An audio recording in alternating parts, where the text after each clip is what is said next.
amigos de Contexto.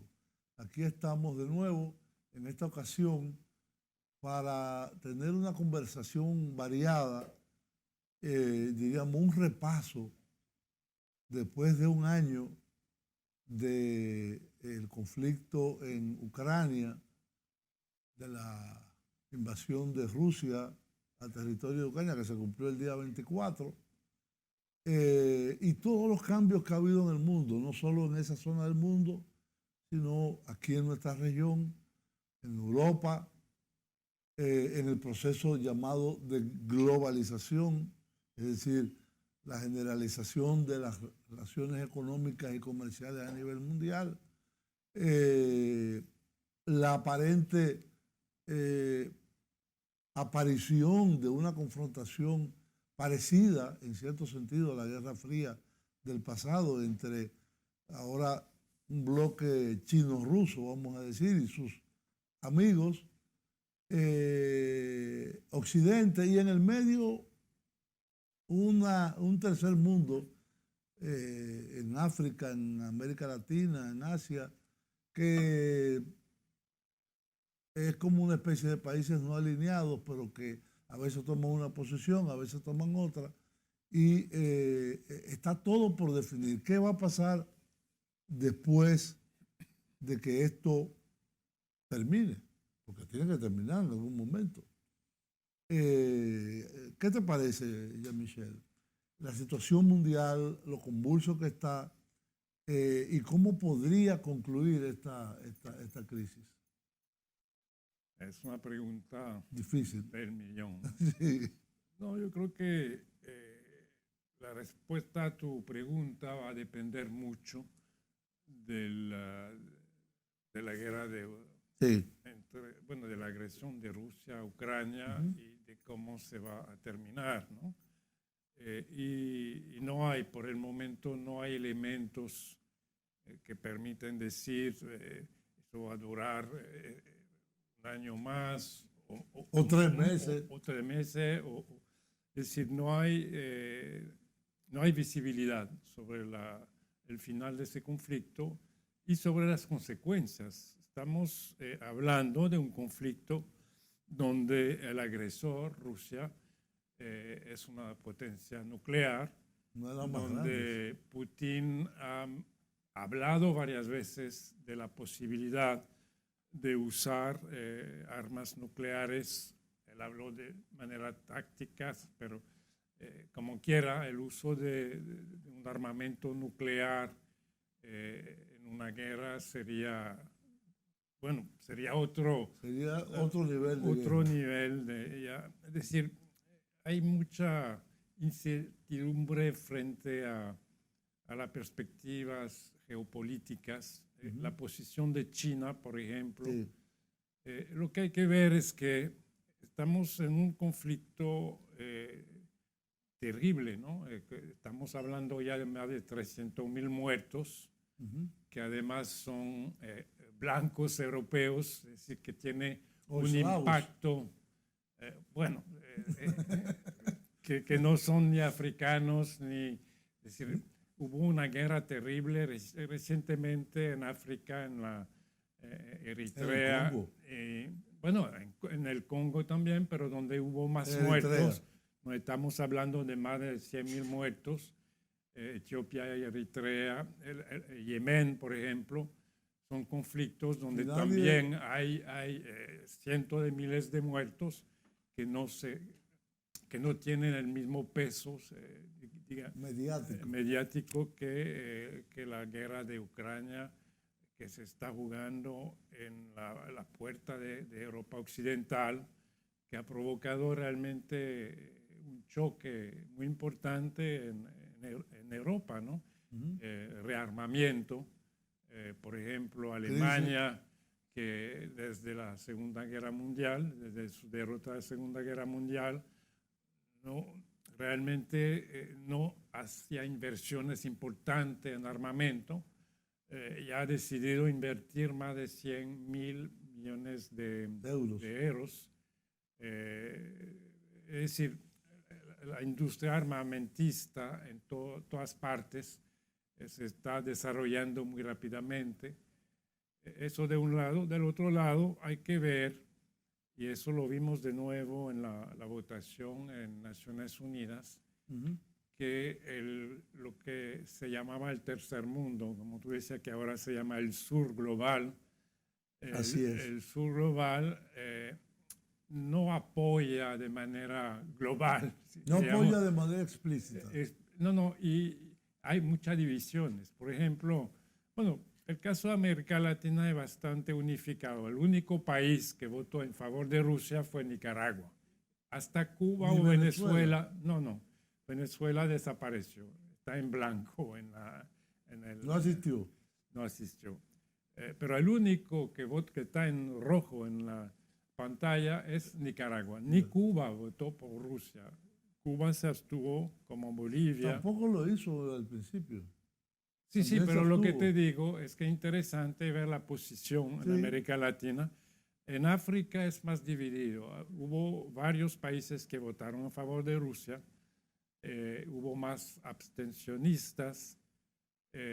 Y países muy importantes como China y la India se abstuvieron. Es decir,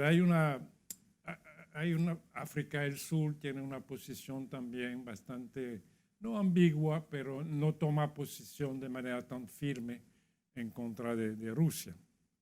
Bueno, hoy en día todavía se están desarrollando ejercicios navales entre Rusia, China y Sudáfrica. Exacto. Es decir, bueno, todavía existe ese grupo que se llama el BRICS, que reúne todos esos países del sur, los países grandes del sur global, y esos países, evidentemente, Rusia es parte, como China, la India, África del Sur, Brasil, forman parte de ese bloque. Argentina, no, creo que Indonesia. Entraron después, pero Egipto, los fundadores... Los que quieren entrar, sí, hicieron su solicitud de entrada. Sí, porque hay proyectos económicos de bancos. Sí.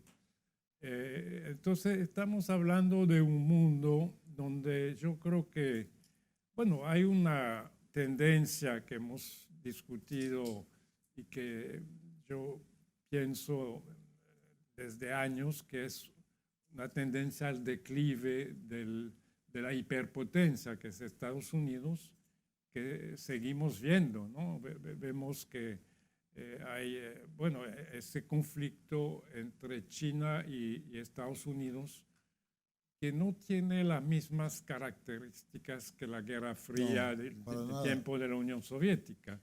Es un conflicto más bien económico y comercial.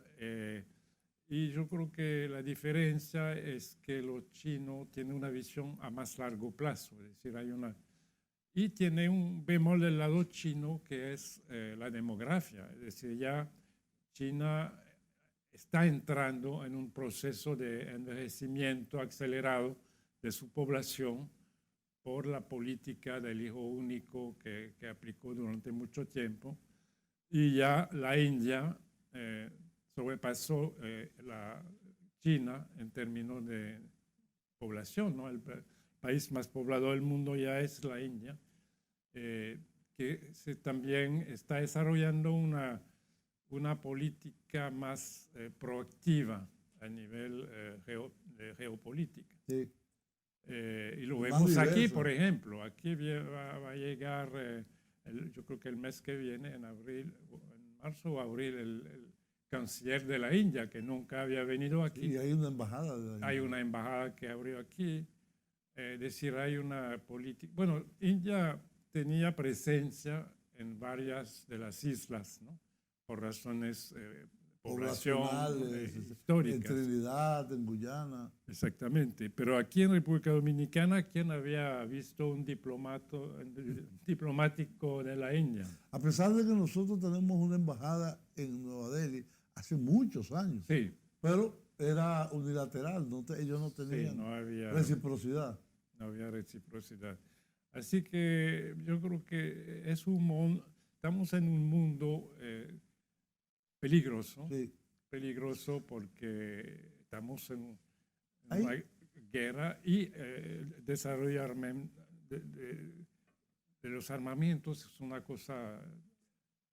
Hay un aspecto que se ha conversado mucho, se ha hablado mucho, se ha escrito mucho, se ha analizado aún más, y es el peligro del escalamiento Ajá. de esta guerra. El escalamiento significa ir a niveles superiores, más armas, más confrontación, pero el peligro mayor de escalamiento es el peligro nuclear. Claro. Evidentemente en los Estados Unidos, que es la otra gran potencia nuclear, y además hay otros dos países con capacidad nuclear, pero mucho menor, que cuando se habla de capacidad nuclear no es ni menor ni mayor, pero bueno, la cantidad de armamentos nucleares que tienen, que son Gran Bretaña y Francia. En Occidente, China, India, Pakistán, y aunque la gente no lo sabe, Israel, pero no es público. No, pero todo el mundo lo sabe. Lo sabe, sí. Lo que llamamos un secreto de polichinelle. Sí.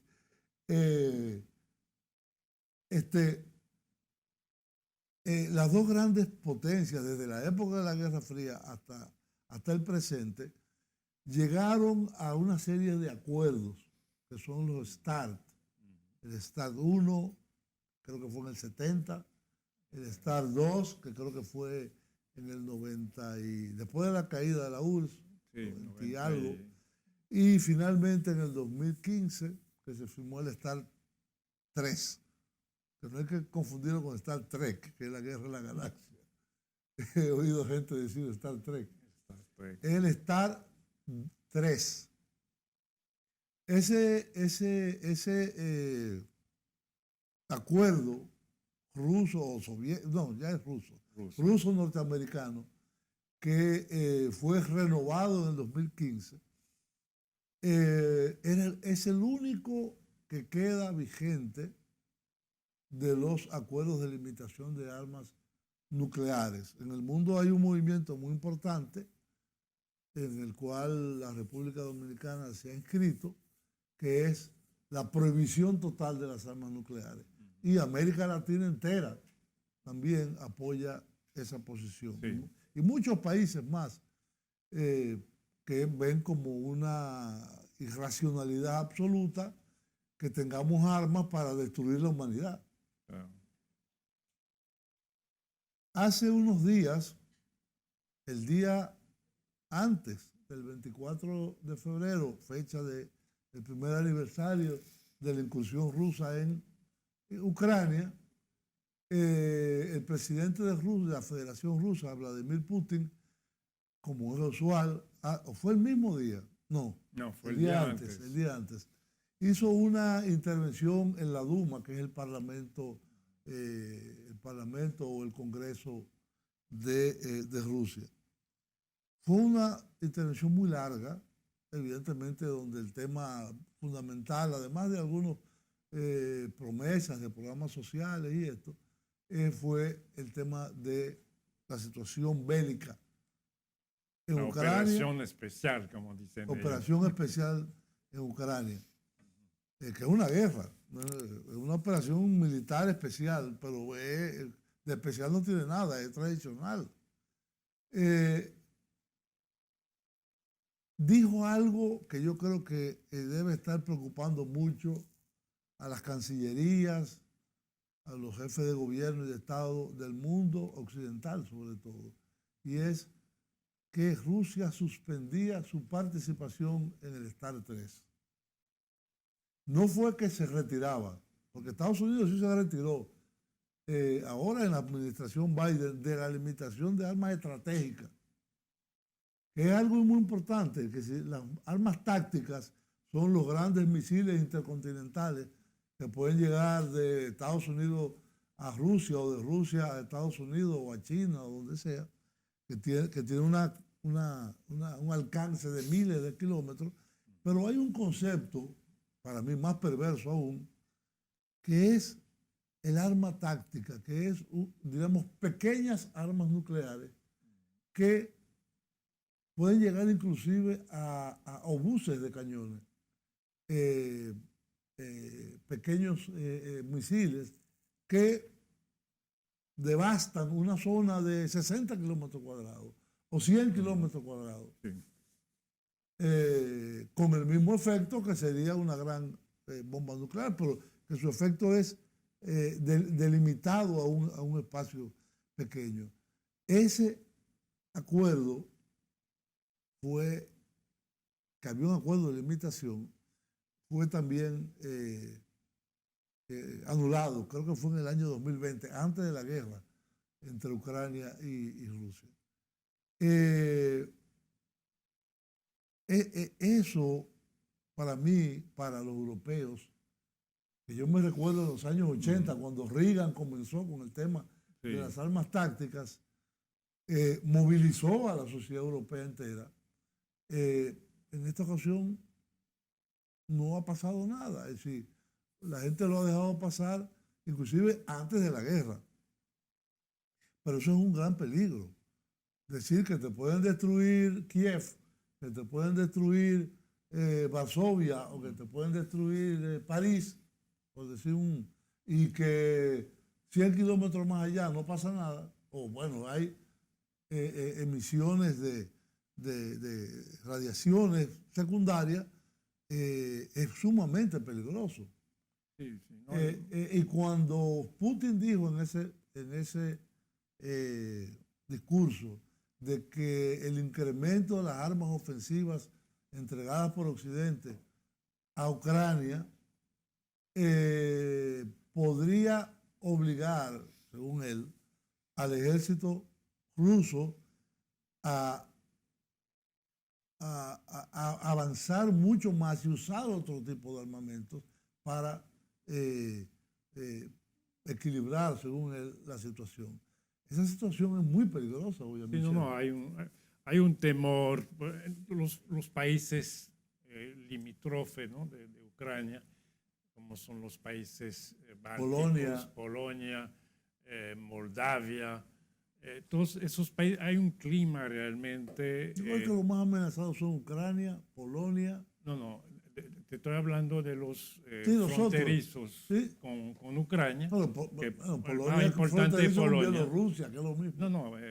Polonia es el más importante, pero tú tienes también el tema de Bielorrusia, que también es un tema muy...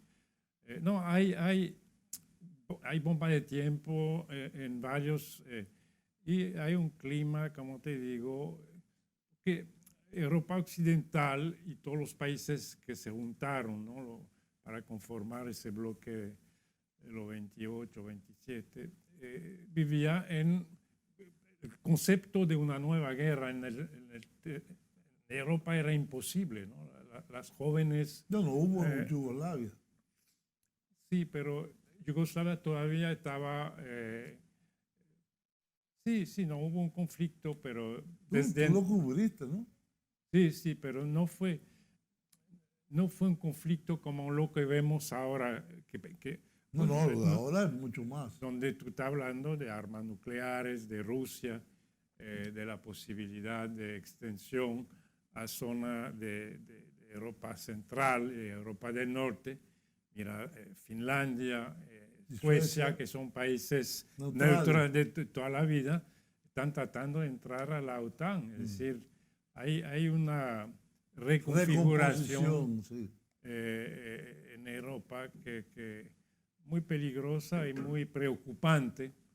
Y eso se nota. Yo pasé bastante tiempo en los últimos meses en Europa y tú sientes que hay una inquietud, ¿no? Debe haberla. Tiene, millones de refugiados ucranianos. 7 millones. Sí, la mayoría están entre Polonia, Alemania, los países más cercanos, pero en Francia hay más de 150.000, 200.000. Es decir, en pequeños pueblos tú te encuentras con jóvenes, la mayoría mujeres o niños, que los hombres están peleando, están en la guerra, Y entonces eso crea también a nivel de pueblo, ¿no? Vínculos y se habla de la guerra de manera cotidiana, ¿no? Ya. Jean-Michel, tenemos que hacer una pausa y regresamos con este y otros temas en el siguiente segmento.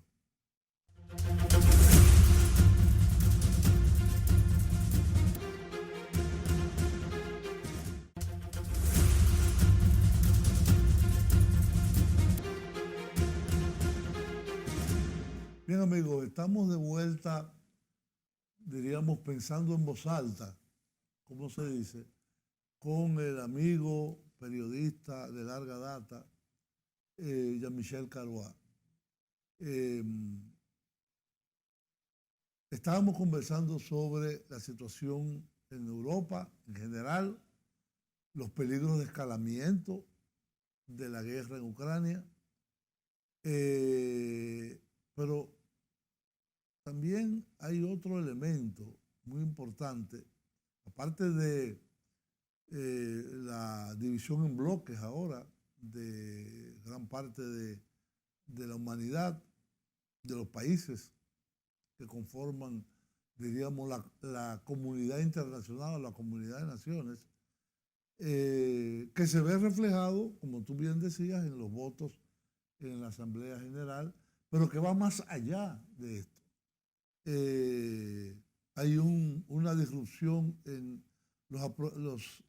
el tema de la energía, del gas, del petróleo y de otros derivados como el diésel.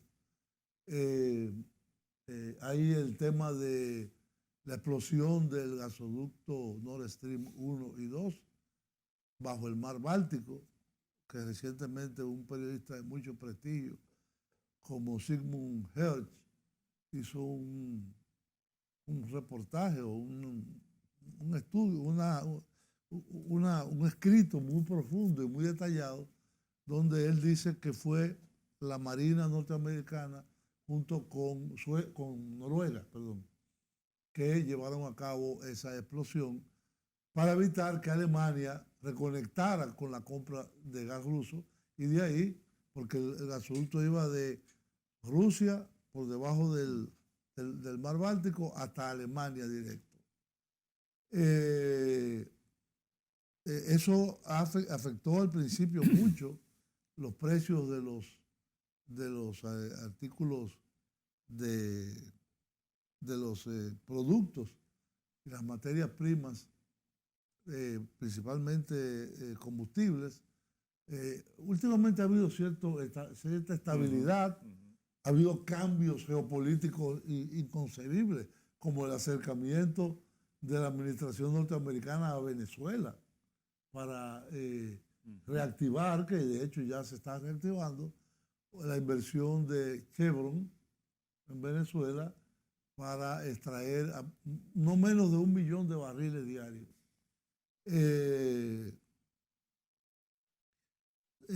Toda esta situación se empalma con, en el último año, quizás desde antes, pero en el último año, los cambios políticos de primer nivel que se están llevando a cabo en América Latina.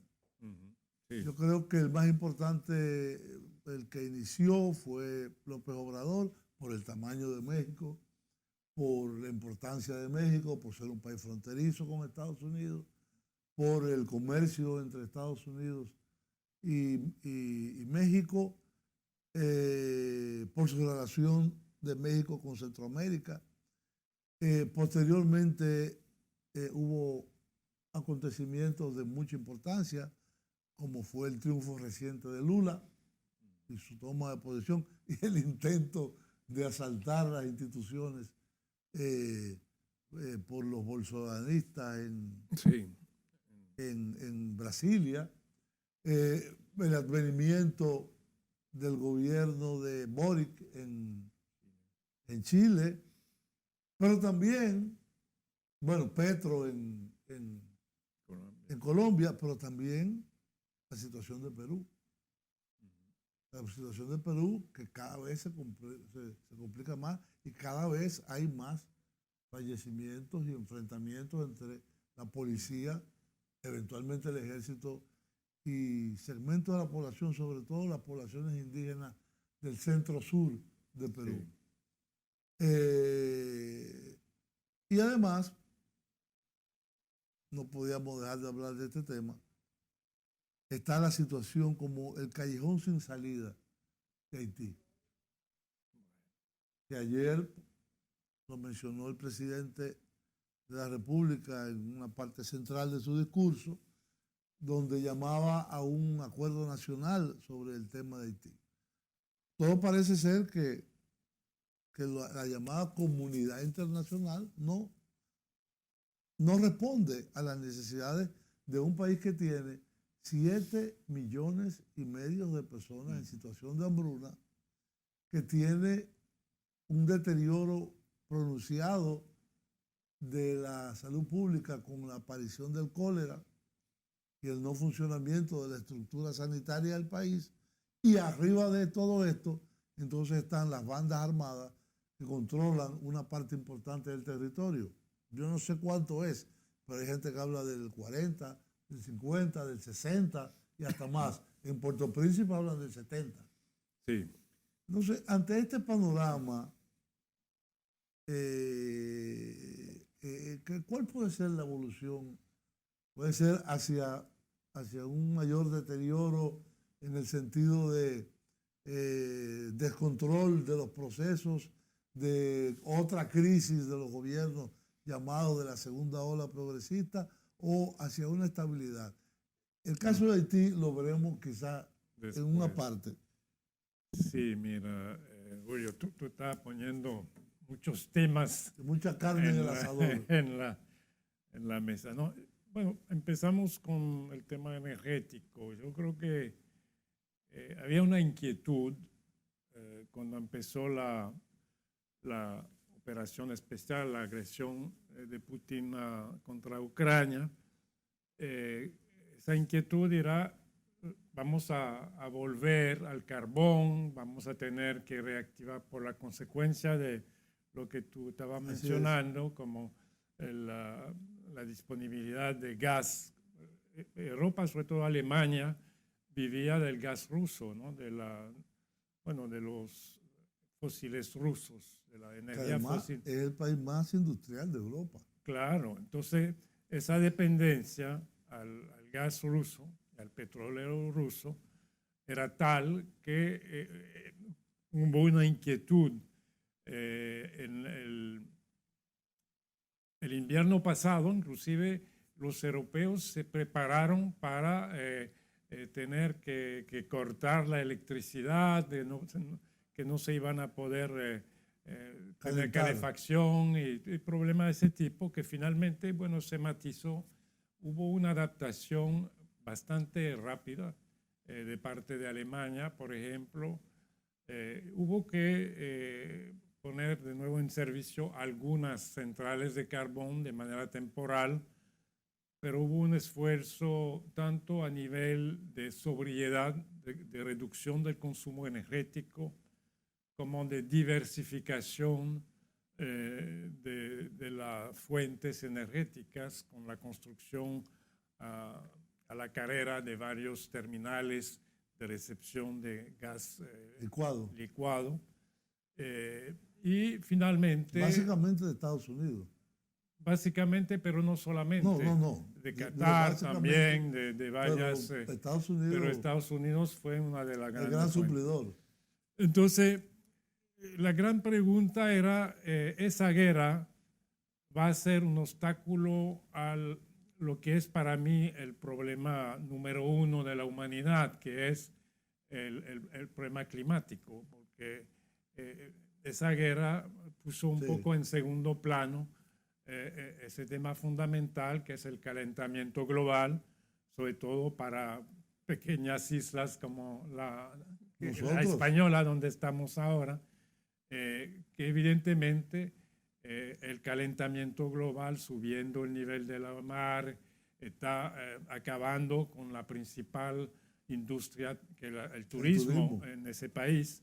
Y la gente no lo ve, va al Fitur y tenemos 8 millones de turistas y pero la realidad es que en 20 años, si no hay un esfuerzo real, Sí, los océanos esas playas subieron, ya van a desaparecen. desaparecer. Y toda esa inversión de miles de millones de dólares que se está hablando y felicitando y congratulando, eso es una inversión a corto plazo realmente a nivel, ¿no?, de la historia. Y ese tema, entonces había esa preocupación. La gente se decía, bueno, con esa guerra vamos a volver al carbón, vamos a volver a los fósiles de manera brutal. Y eso, y no fue realmente el caso. Lo interesante es que eso empujó también mucho la energía renovable. Hubo un esfuerzo muy importante, inclusive aquí en Dominicana se ve que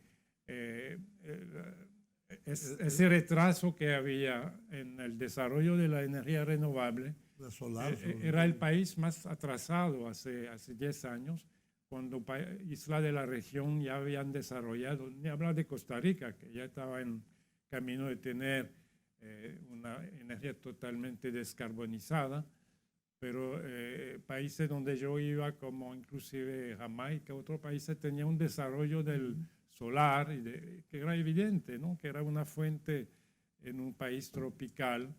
Y aquí, por ejemplo, había todos problemas, bueno, resistencia de un sector que no quería, evidentemente, lo sabemos, mucho beneficio. que tenía mucho beneficio. Y todavía falta mucho. Por ejemplo, se podría imaginar medidas de aislamiento térmico que podría reducir mucho el consumo eléctrico, ¿no?, de ese país. Lo que están haciendo ahora muchos países europeos, por ejemplo, para el frío, pero se puede hacer para el calor también. Si tú aíslas tu apartamento, si tú obligas a una serie de medidas en la construcción nueva. Lo que implica mucha inversión. Sí, pero el retorno es rápido. El retorno es rápido. Es rápido. El retorno en 3, 4 años, es decir, bueno, tú sabes, el costo energético de bajar la temperatura en un edificio es alto. Sí. Si está mal aislado, que es el caso de casi todos los edificios aquí. Sí. Además, tú podrías incentivar a través de medidas fiscales, como se está haciendo en muchos países, la cobertura de todos los edificios con paneles solares. Sí. Tiene ahí muchos temas así, ¿no?, que no se han desarrollado de hecho, por falta de... Pero ya son temas... Hay un crecimiento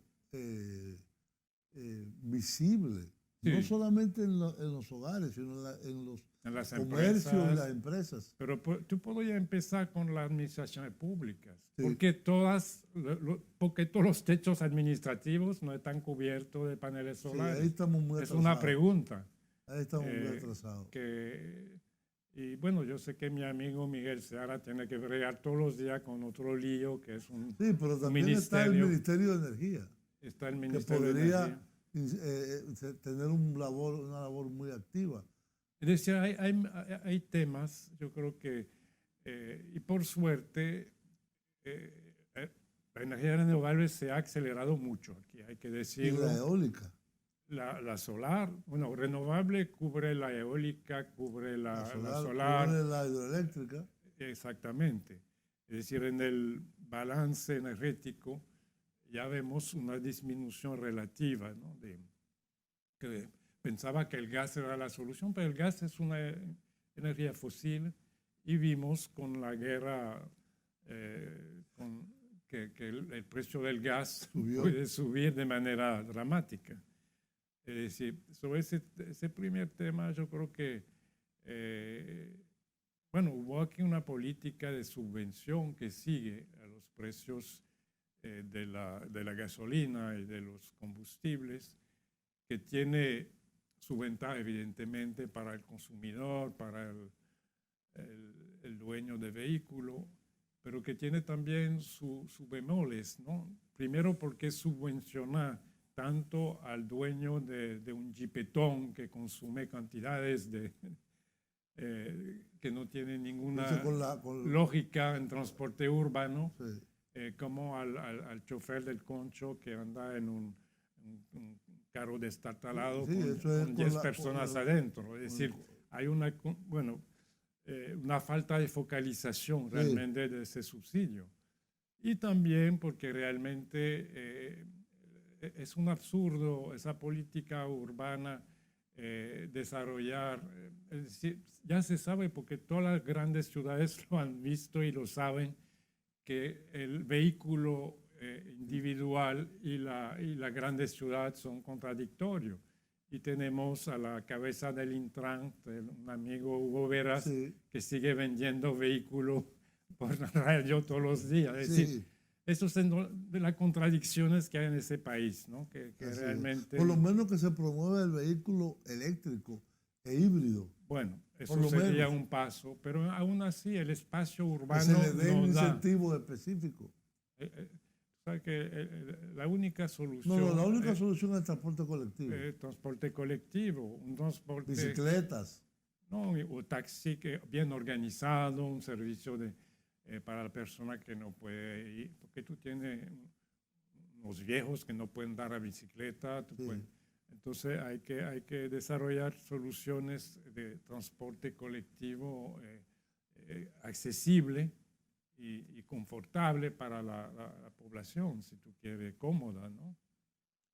Eso es el tema energético. El tema de América Latina, de la ola progresista, yo creo que sí, hemos visto, bueno, en el último periodo, yo creo que el tema más importante fue Brasil.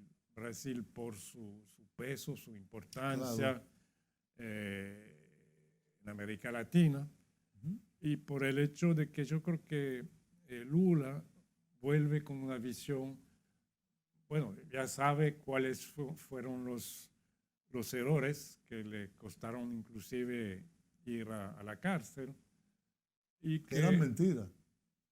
Bueno, era mentira, pero hubo corrupción. Había corrupción. El PT, sí. Bueno, fue un partido. Es decir, las acusaciones personales a él se demostraron falsas, pero evidentemente hubo corrupción. Te hablo del PT en general, del gobierno del PT hubo. Y corrupción externa. Exacto. Bueno, Odebrecht lo sabemos. Exacto. La corrupción de Odebrecht vino de Brasil, no vino de financiamiento público. Exactamente. Entonces yo creo que, ojalá, ¿no?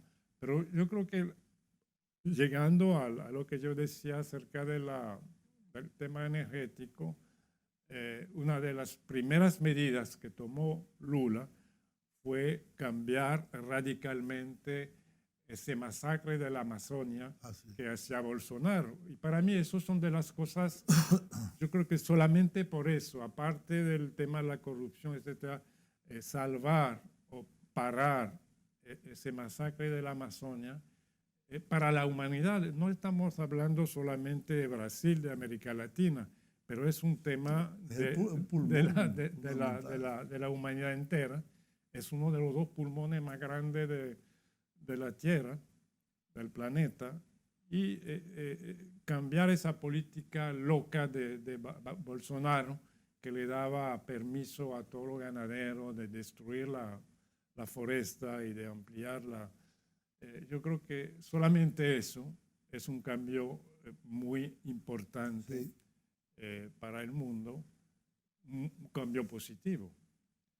Y después de eso yo creo que Lula quiere jugar un papel, e inclusive lo ha dicho, por ejemplo, de mediador en el conflicto, se ha ofertado como mediador para el conflicto Rusia-Ucrania, y tiene el peso, es decir, si Luis va y dice yo quiero ser mediador entre Moscú y Kiev, bueno, todo el mundo se va a reír, pero si Lula lo dice, ya estamos hablando, sobre todo Lula apoyado por otros países de la región, ¿no? Como líder un poco de un grupo que va desde Chile, Argentina, Colombia, como tú decías, países, México, aunque López Obrador no tiene tanto interés en los temas internacionales, no es su... Él delega al canciller. Y el amigo AMLO se metió en una cosa difícil con el cambio de del árbitro electoral. Hay manifestaciones muy importantes en México ahora contra su propósito de cambiar. No la ley electoral. Sí, de cambiar la ley electoral, aunque no creo que sea para fraude. Es más bien una venganza que él tiene contra el fraude, que sí hubo fraude. Que le hicieron a él. Contra él. Pero yo creo que, vamos a ver, en el caso de México, bueno, la elección ya viene rápidamente. Sí, este año. Va a ser, yo creo, diciembre, creo. Hay un conflicto, bueno, hay un conflicto interno. ¿Quién va a ser el candidato? La candidata, yo creo que va a ser la candidata. Una mujer. Sí, ¿cómo se llama?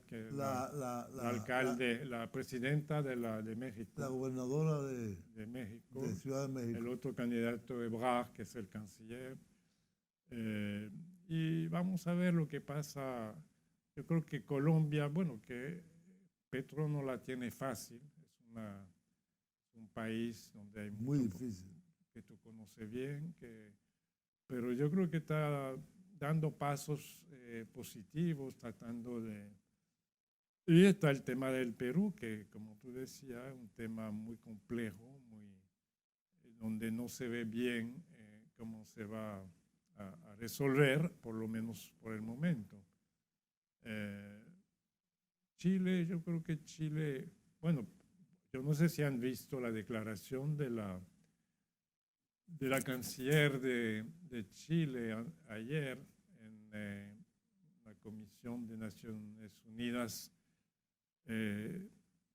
una declaración que me parece muy interesante en términos de lo que es, o lo que debería ser, a mi juicio, la política externa de esa nueva izquierda latinoamericana, totalmente opuesta, ¿no?, a Daniel Ortega, que se está convirtiendo cada día más en un dictador populista que se dice de izquierda, pero que no quiere decir nada. Ya realmente la izquierda, lamentablemente el sandinismo, que en su momento había sido una esperanza, ¿no?, de un progresismo diferente de lo que había sido el cubano, lamentablemente con Daniel Ortega y su esposa se ha convertido en lo peor. Después de pasar muchos años fuera del poder, porque ahí fue la transformación. Pero cuando uno ve que salió con el amigo Sergio Ramírez, ¿no?, hombre de 81, 2 años, que decreta que ya no es nicaragüense, sí. lo destierra, no, eso son cosas que él había sido presidente después de la salida de Somoza. Sí. Sergio era uno de los miembros de la dirección sandinista. Pero peor aún es el caso de Hugo Torres. Y claro, Hugo que Torres fue un comandante sandinista que le salvó la vida a él Daniel y murió en la cárcel. No, yo creo que son cosas muy lamentables. Y frente a eso, te decía que la canciller de Chile hizo una declaración muy firme diciendo, mira, estamos, bueno, hablando de Chile, pero eso era un mensaje para los progresistas de América Latina. Tenemos que condenar de manera firme la agresión rusa contra Ucrania. Tenemos que condenar de manera firme lo que está pasando en Nicaragua. Menciono 4 puntos así,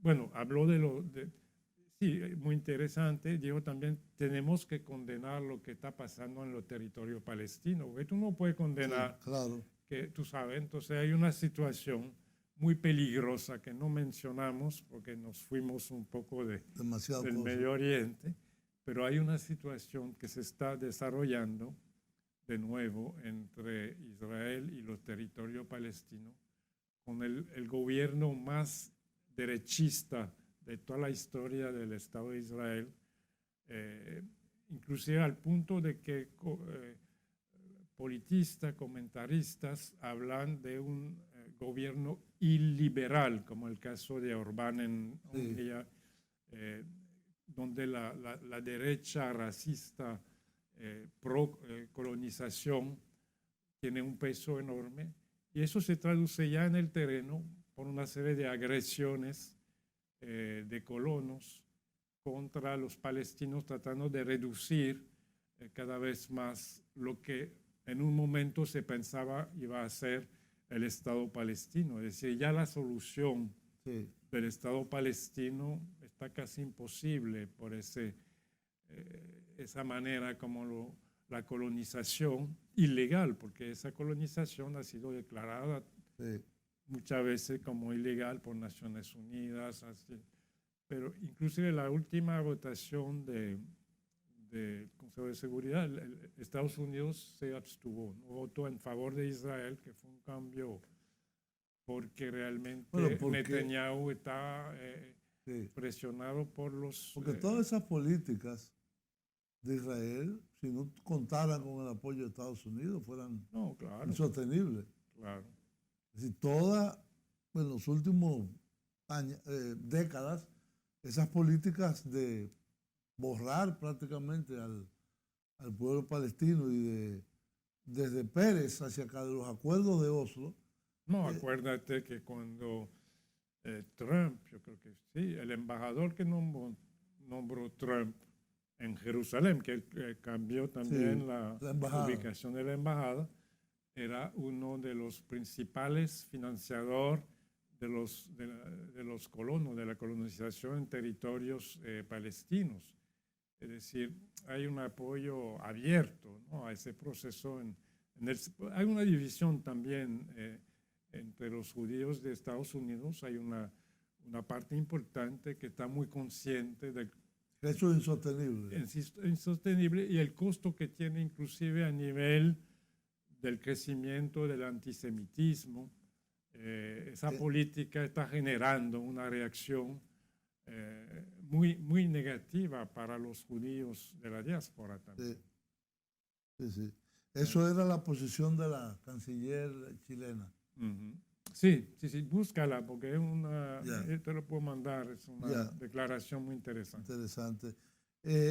Ahora, antes de terminar, porque no sé cuánto nos queda, pero... Haití. ¿Qué vamos a hacer con el... No nosotros. Primero vi que había una delegación de CARICOM. Sí, hay una delegación de CARICOM. Y Canadá. Jamaica está muy involucrada. Pero Canadá también está también, diríamos, avanzando más, pero no llegan a la resolución final del tema. Es que, bueno, vamos por partes. Primero, tú decías, es terrible, y es terrible, pero lamentablemente no es el único lugar del mundo donde hay una situación terrible que la comunidad internacional está mirando sin hacer gran cosa. Bueno, hablamos de Yemen, hablamos de Somalia, hay varias partes en África, en el Sudán, en otros. Es decir, no es el único país o territorio donde hay una situación de crisis aguda. En África hay donde muchos. porque aquí hay un poco ese discurso, ¿no? Sí, porque de parte no sabemos lo de que los pasa en el amigos resto del Pellegrini y otros de la comunidad internacional. Pero la comunidad internacional primero hay que saber. Pero es el único que está al lado de Estados Unidos, que es la gran potencia. Por eso te digo, ¿cuál es el segundo tema? El segundo tema es que, bueno, por lo menos lo que yo he cubierto como periodista desde los 35 últimos años, yo he visto la intervención de Estados Unidos, porque no es la primera crisis tampoco después del 86. Es permanente.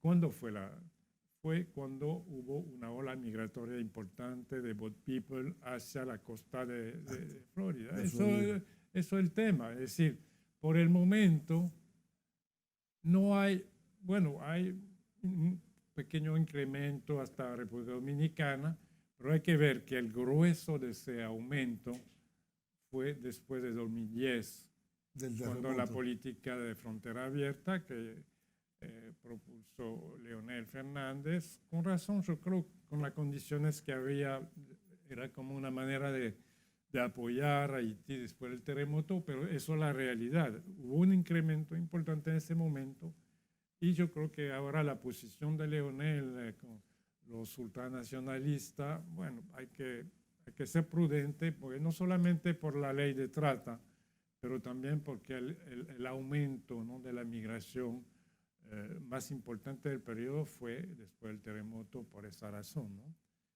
Y yo creo que República Dominicana, que está gritando, no hay solución dominicana, Sí. la comunidad internacional no hace nada, eso básicamente no es el discurso oficial, también tiene que ver que ella sí podría hacer cosas. No, evidentemente, no cruzar tropas para resolver el problema por razones históricas que sabemos, por muchas razones, no es factible, posible e imaginable que tropas dominicanas, fuerzas dominicanas, SWAT o cualquiera vayan cruzando la frontera para resolver, aunque, y yo me doy cuenta porque me llaman muchos amigos periodistas, amigos haitianos, que hay una parte de la opinión haitiana que le gustaría, ¿sí? Sí. Están desesperados y quisieran que alguien le ayudara realmente, no solamente gritando, pero haciendo cosas concretas. Pero ¿cuál es la realidad? Es que la República Dominicana sí tiene cosas que podría hacer. Sí. No solamente construir un muro que no va a servir para nada, que está dañando los manglares y el medio ambiente, pero sí podría, por ejemplo, tomar medidas que afectarían a algunas personas. Bueno, yo puedo dar nombre, pero tú lo conoces mejor que yo, que tiene inversiones aquí, Sí, que están financiando sectores. Bandas. Y que están aquí. ¿Y por qué República Dominicana no hace nada? Porque eso también es. Canadá lo hizo. Canadá lo hizo, pero República Dominicana. ¿Tú has visto alguna sanción contra Martelly o muchos otros que están aquí haciendo negocio? Ni Estados Unidos tampoco.